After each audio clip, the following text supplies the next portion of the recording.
Hello, everybody. I'm Dan Murrell, back in the home studio for a little bit, and I wanted to talk today about two big stories that could be very consequential for the future of two major studios in Hollywood. And let's start with something that hasn't happened for many, many decades in any part of the entertainment industry, which is the purchase of a theater chain, a major theater chain, by a Hollywood studio. In case you missed the news, yesterday it was announced that Sony has acquired Alamo Drafthouse. It will now take full ownership of the entire theater chain.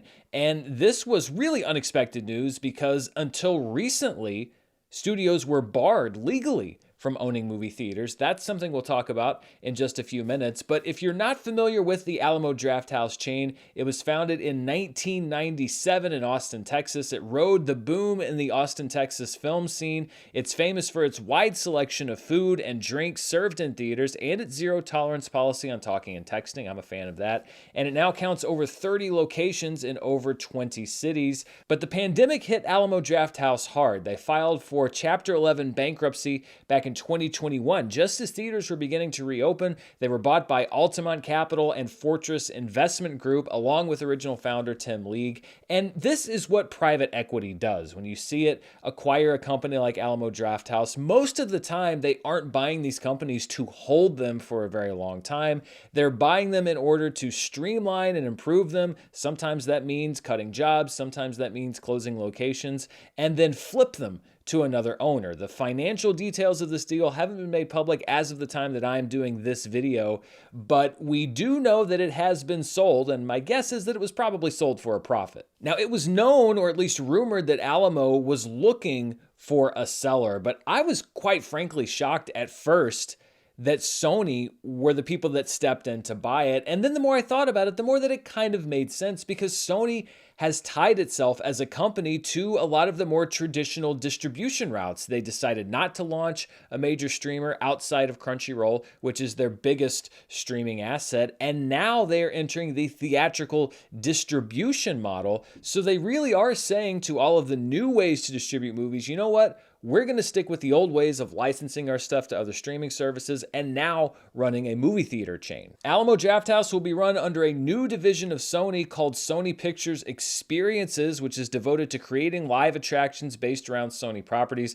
They just opened Wonderverse in Chicago. They have a touring Wheel of Fortune live show. And Ravi Ahuja, the president and COO of Sony Pictures Entertainment, will oversee Alamo Drafthouse, with the current CEO of Alamo, Michael Kusterman, also remaining in his job. Ravi Ahuja released a statement that said, quote, "We believe strongly in engaging entertainment fans outside the home in fun and distinctive ways, as seen most recently with our Wheel of Fortune live traveling tour and the opening of Wonderverse in Chicago. Alamo Drafthouse's differentiated moviegoing experience, admired brand, and devoted community fit well with this vision. Our Crunchyroll business also aligns well with their audience's interests. We look forward to building upon the innovations that have made Alamo Drafthouse successful and will, of course, continue to welcome content from all studios and distributors."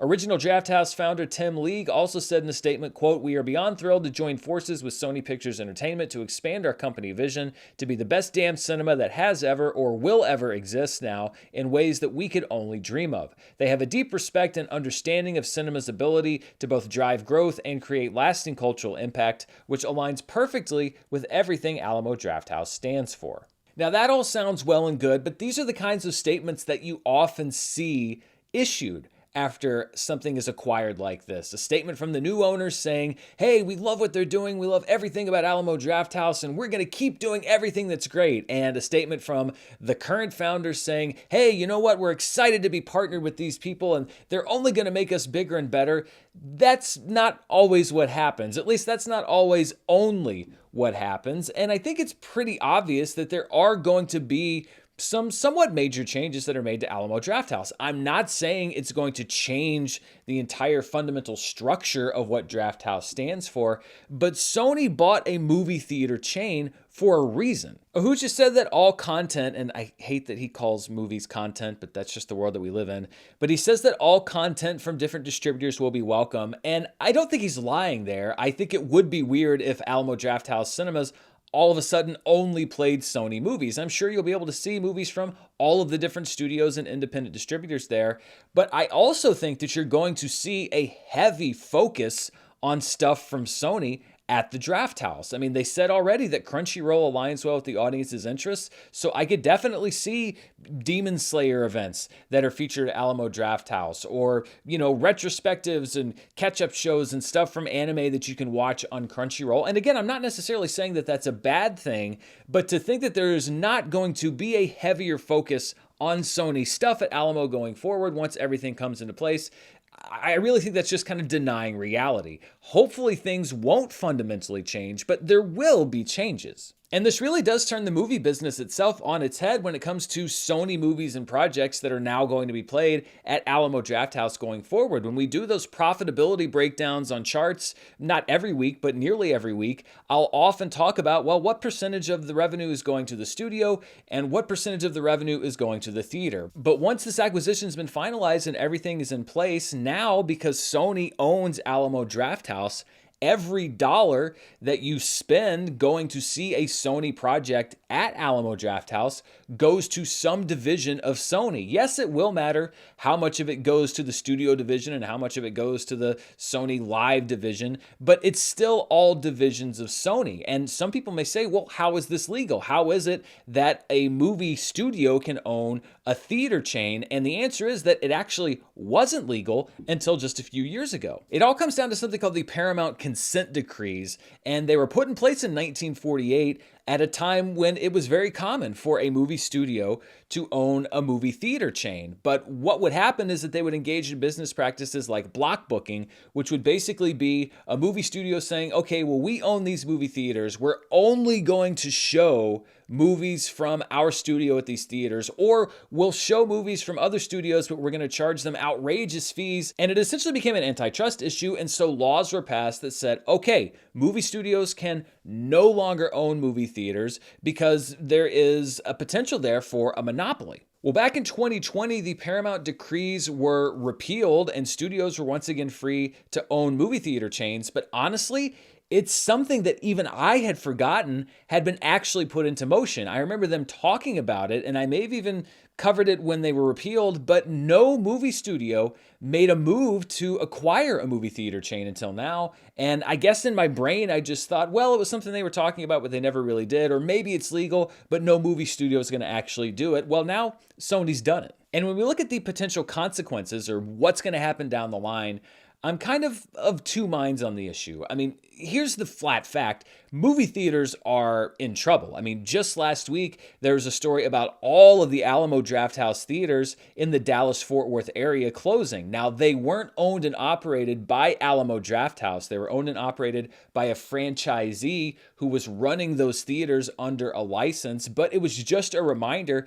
that this is a really, really difficult time for movie theaters in general. And unless 2025 shows a substantial improvement over the past couple years, even giants like AMC are going to be in more trouble than any kind of meme stock can pull them out of. So it is potentially comforting to know that there could be deep-pocketed corporate things like studios out there that could come in and take these movie theater chains to keep them from disappearing altogether. So on the one hand, this is a lifeline, but on the other hand, I think that this is the potential beginning of a further fracturing of the theatrical exhibition industry at a time when I think it really needs to kind of come back strong as one big juggernaut of an experience. And I think it's possible that the studios, and maybe Sony decided they wanted to be on the forefront of this, have all decided that movie-going in the future is a bit of a niche industry when it comes to showing up and seeing a movie in the theater. And Sony said, well, you know what? We're going to be the first ones to do it. Because let's fast forward 5 years and say that the major theater chains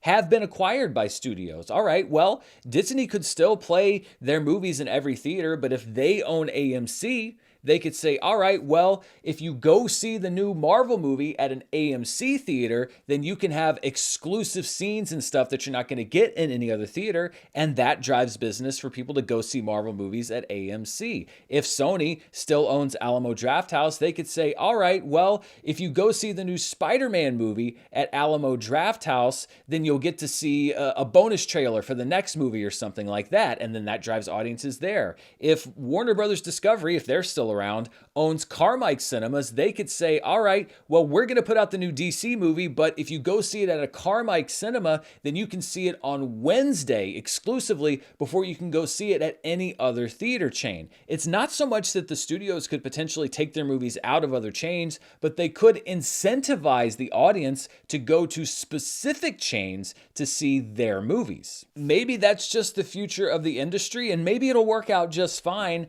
but at a time when I think that audiences need fewer options and not more options in order to combat the feeling of just throwing up your hands and saying, you know what, I give up on theaters altogether, I think that this is a potential additional complication. And looking back at history, this could be a moment when we look and say, hey, this was the beginning of a complete sea change when it comes to the theatrical exhibition industry and how movies are shown, because each studio is now tailoring your experience as a viewer to which chain they own and where they want you to go see their movies. Now, there is always the chance that this does get some regulatory oversight. We're under a different administration now than we had when the Paramount decrees were revoked, but I don't necessarily know if they're going to try to undo what's just been done, especially if it can be proven that this isn't some sort of monopoly thing. And if they're saying, hey, listen, we're not saying that you can't show movies anywhere else, we're just incentivizing people to go to a certain chain, I don't know if you can necessarily say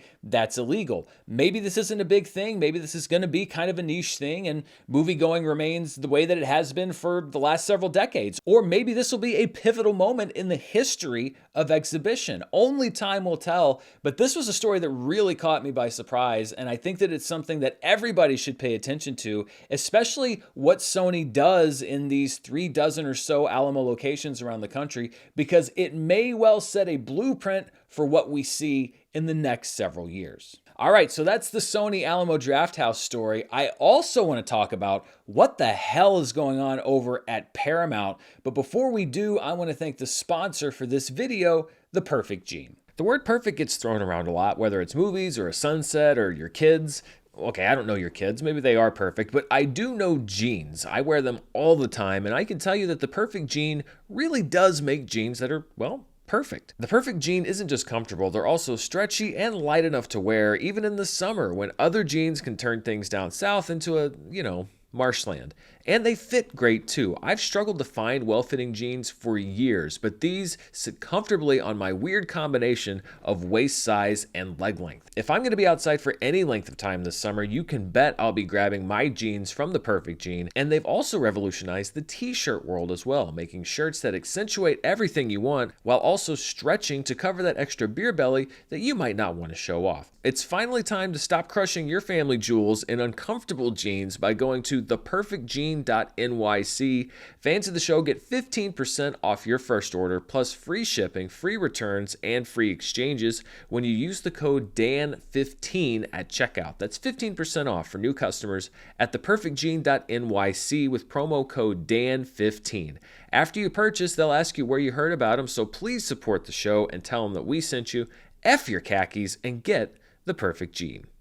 All right, let's turn now to what seems like the never-ending drama around the potential merger or sale or acquisition or who knows what of Paramount Pictures. A few weeks ago, I did a video where I broke down two deals that were on the table. One of them was a merger with Skydance. Another one was an acquisition by Sony, who just bought Alamo Drafthouse with the backing of an investment firm called Apollo. But here, just a matter of weeks later, it appears that both of those deals may now be dead. The Skydance deal was thought to be practically done. They presented a last and final offer that was approved by an advisory board that was vetting these deals for the company. But this week, that board was told that the Skydance deal wasn't happening. And according to many reports, that came all the way from on top from Sherry Redstone, who's the head of National Amusements, the parent company of Paramount, and who's basically been running the whole affair as a family business for the last several years. Now, there has been heavy speculation that this deal fell apart for legal reasons. In the video I did before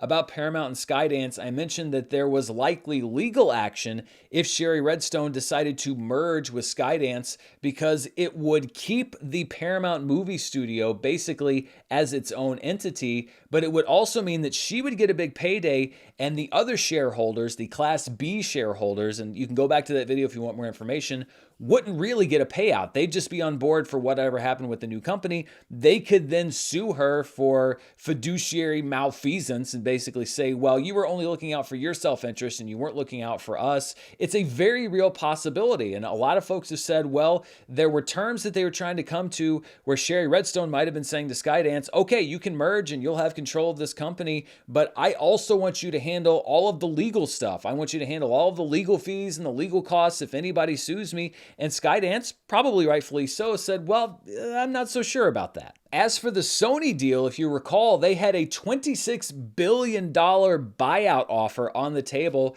backed by that investment firm Apollo. But even before the Skydance deal fell through, rumors started circulating that Sony was backing off of that deal because National Amusements and Paramount have a lot of other things that aren't just the movie studios. They have Viacom and Paramount Plus and a lot of troubled assets. Plus, there were some regulatory issues with a Japanese company outright buying a company that also own broadcast stations in the US. There are laws that are still on the books about foreign nationals or companies that are based in foreign countries that own US broadcast stations. So Sony is still going through Paramount's books, but reportedly they are considering a smaller offer, not an offer for the entire company. And with the Skydance deal now dead, well, what are the options on the table for Paramount now? Well, billionaire producer Stephen Paul reportedly made an offer for the company, although some have said that due to his friendship with Redstone, that he may have been a red herring to spur Skydance to make a deal. And Edgar Bronfman Jr., who at one time was the head of Vivendi Universal when that company owned Universal Pictures,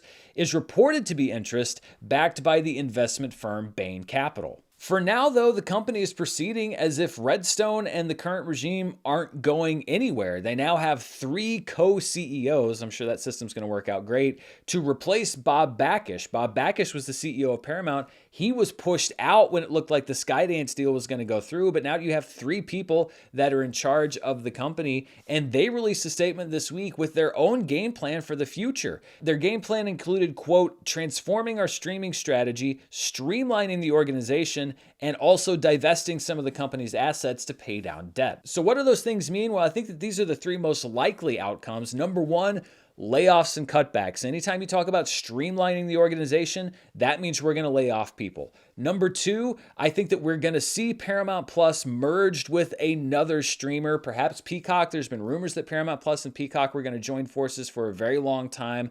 That basically gets Paramount Plus at least partially or completely off the books at Paramount and gets them at least part of the way out of the streaming game as well. And then I think they're going to divest themselves of a lot of things like BET.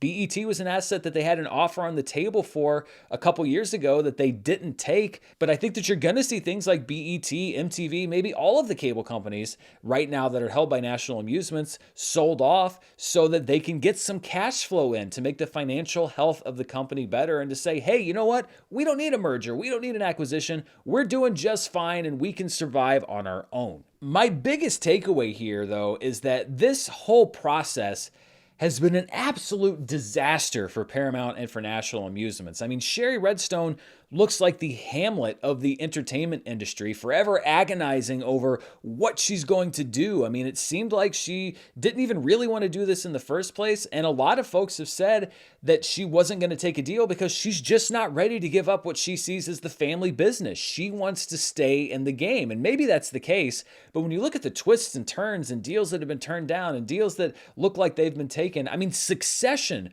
would say that some of these plot twists were just way too over the top. You could actually make a Succession type show about this, but it would be 100% factual. Paramount is committing to strengthening their company, but the fact of the matter is that their company is very weak right now. The stock price keeps dropping because the investors had banked on either a buyout or maybe even a merger, but the stock now is down, I think, 33% in the last 6 months. It's down about 70% over the last 5 years. So even to get back to where they were would take a lot of investor confidence that's just not there right now. And the other big question is whether any subsequent deal that comes in for the company is going to be as good as the merger offer from Skydance or that initial buyout offer from Sony. Could they be devaluing the company by not selling or merging right now and having to take a deal in a year or 2 years that's a fraction of what they've already been offered? They wouldn't look very smart if that was the case. And I think that it would be a pretty rough end for Sherry Redstone